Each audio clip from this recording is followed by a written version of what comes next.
Kung yamang tubig ang pag-uusapan, isa na yata ang Sarangani Province sa pinakamayayaman. Halos kasi lahat ng mga bayan dito ay nakaharap o napaliligiran ng karagatan.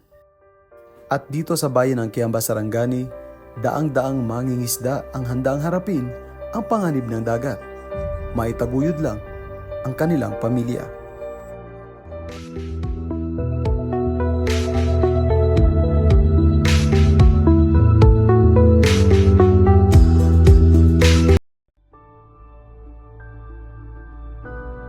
Ito ang araw-araw na gawain ni Rico, ang pag-aayos at paglilinis ng kanyang bangka. Isang ritual bago ang kanyang paglalakbay sa dagat. At sa Kiamba, Sarangani, ang dedikasyon ng mga mangingisda ay makikita sa kanilang paghahanda. Sa aking unang panayam kay Rico, ibinahagi niya ang kanyang mga karanasan, ang mga sandali ng takot at panganib na kanyang naranasan sa gitna ng malawak at makapangyarihang karagatan. Tagam na mo ni Dre, nagkana mo ko na kinasana ka na magsilat na mag-iyo ni Sir. Patay ang tao, patay. Ulit Dre, wala. Makit umdra na mo, silingan na mo. Wasak yung bangka, bagura na ulit. Ang pinakadelikado ni mga experience sa dagat? Kanang nahulog, Sir. Na ikaw lang sa mabiyaan gani, mahulog ka. Kanang gabinda ko. Ano mabuhulog kay? Pasay, kanang hindi na mo kaya, Sir. Kanang murag katulugo na gulmin niya. Nakapayan mo na mo ay para makabawi lang sa starting. Ay po sir, sa nagugbalod, makulog ka na. Say kang mutakingking na yung bangka. Na murag mawat balance ko sir. Nga, kailangan naman ang bakan, kaya marala dili mag-diretso. May mga panahon ding hindi makapagpangingisda si Rico dahil walang puhunan.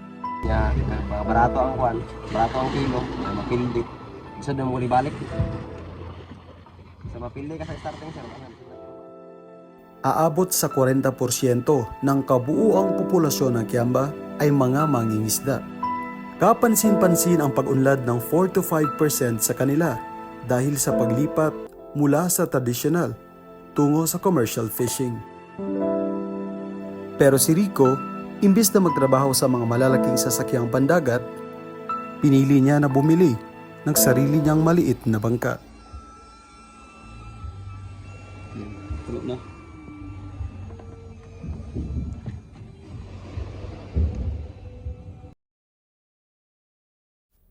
Ang presyo ng bangkang katulad ng kay Rico ay aabot hanggang 19,000 hanggang 22,000 pesos.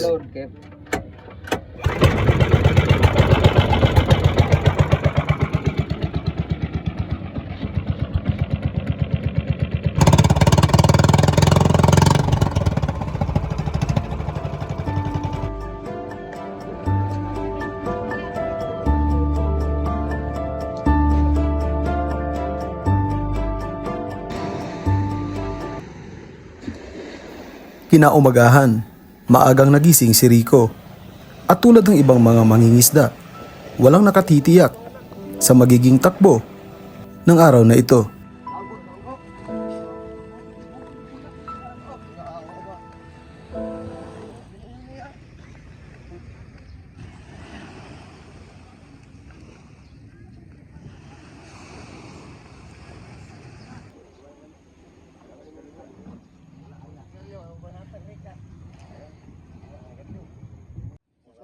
Uyat na uyat. Matudak ni, matudak ka. Sakang kanya rande. Yung kahapon. Rande. Ngayon ka niya.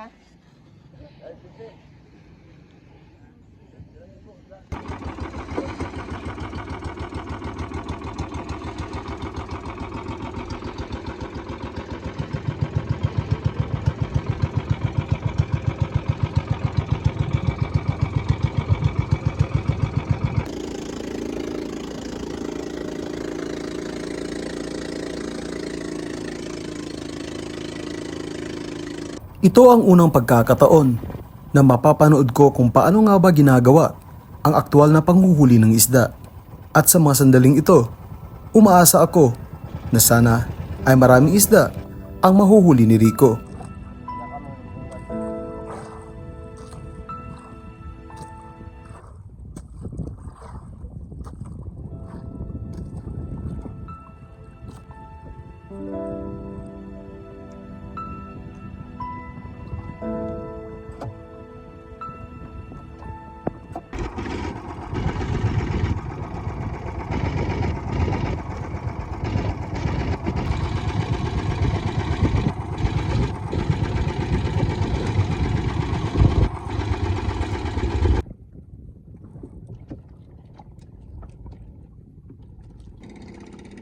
Sa tawag ka ng isda? Upo. Mahal na pa dito na yun. Basta na yung color. Pila pa kilo na rin sa palengke? Ba't wala akong ginabaligya sir? Ah, di na ginabaligya eh. Bakit ya sir? Wala akong ginabaligya na sa mga. Ay, ang botang. Kasi nga, nampay ka pa ito sa mga. Tag sa 1,000 kilo.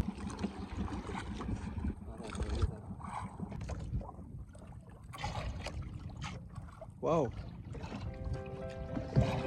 Kasi tawag ka ng isda, pakol? Ay, pakol lagi oh.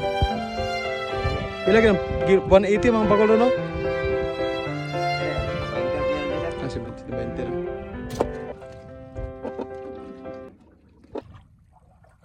Uy, pakol gapon. Pakol gapon. Ayahin na ni oh. Sa kambak mo. Ayon kay Rico, mas malaki daw ang kita sa paghuhuli ng pusit sa gabi.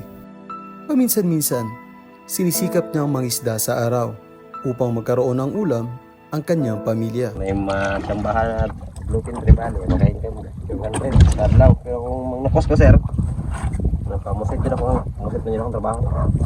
Ang kuhan. Sa gabi na ako, 2,000. Ginunsan ako. Ikatulong huli. Yap. Kasi tawagan eh. Lawyan. Hindutas ang color. Ala. Wow.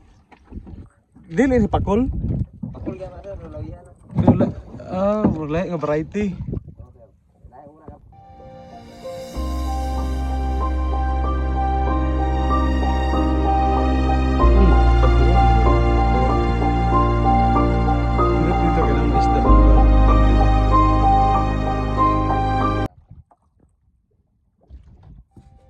Base sa obserbasyon ni Rico, ang distribusyon ng mga uri ng isda ay depende sa lokasyon. Sa lugar na ito kung saan pansamantalang tumigil ang aming bangka, kadalasan pakol o triggerfish ang makikita dito. At alam nyo ba na ang mga triggerfish ay may napakalalakas na ngipin na parang tuka, kayang-kayang durugin ang mga matitigas na kabibe.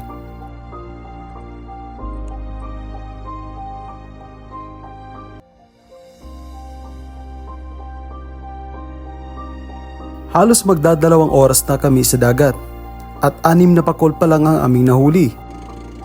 Kaya doon na nagpasya si Rico na bumalik sa dalampasigan.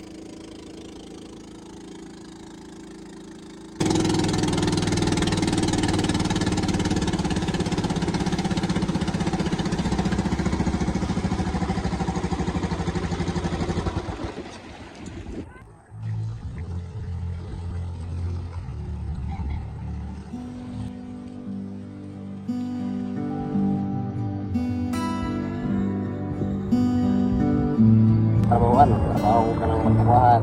Tapos, alaga lagi. Ay, trabaho ko kulukuhan. Trabaho na po motor shop. Wala ka ng kiyado mga yapon sir. Murag kulang yun ang kanang tahuan sir. Ang pangkaman. Moto na balik na po kanin. Sakay ko mga dagkong bangka na po. Sige man na. Iswertehan na po. Kitagahan na po kung saan sa ginawa na may imong kuhan. Na imong segunda sa magdalaw mga dagkong bangka.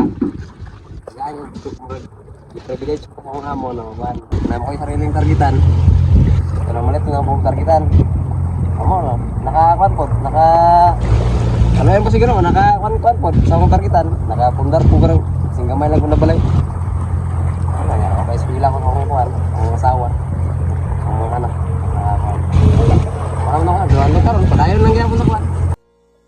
Bagamat hindi nakapagtapos ng pag-aaral, ipinagmamalaki ni Rico na napag-aaral niya ang kanyang panganay na anak at ang kanyang asawa na ngayon ay nasa ika-4 na taon na ng kolehiyo. Sa likod ng mga ngiti at paghihirap, makikita natin ang kwento ng isang taong nagsikap ng husto para sa kanyang pamilya. Si Rico, isang patunay na ang tagumpay ay hindi nakadepende sa antas ng pinag-aralan. Mula sa paraiso ng Kiamba Sarangani, isang kwento mula kay Ken. Ito ang Ken Stories.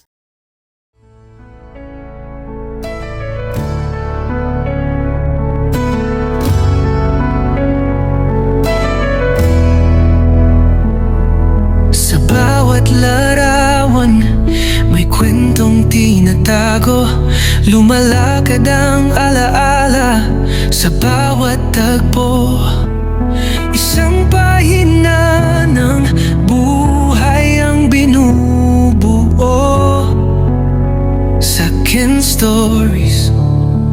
Dito nagsisimula